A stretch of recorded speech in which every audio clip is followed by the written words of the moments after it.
গাজায় বন্ধ নেই ইসরায়েলি আগ্রাসন। একদিকে সহিংসতা, অন্যদিকে মানবিক সংকটে বেড়েই চলছে নিহতের সংখ্যা। শুক্রবার সকালে গাজায় নতুন করে নিহত হয়েছেন ৩৭ জন, যার মধ্যে ১২ জন ত্রাণ প্রত্যাশী।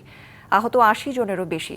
এদিন খান ইউনিসে দক্ষিণে মোরা করিডোরে খাদ্য সহায়তার জন্য অপেক্ষায় থাকা নিরীহ মানুষদের উপর হামলা চালিয়েছে ইসরায়েল।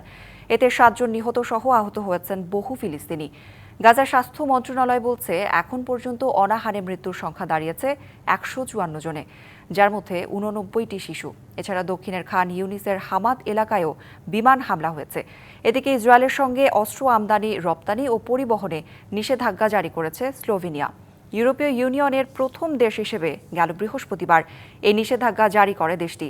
গাজার পাশাপাশি লেবাননেও হামলা অব্যাহত রেখেছে ইসরায়েল। দক্ষিণ ও পূর্বাঞ্চলে ইসরায়েলি বিমান হামলায় নিহত হয়েছে অন্তত ৪ জন।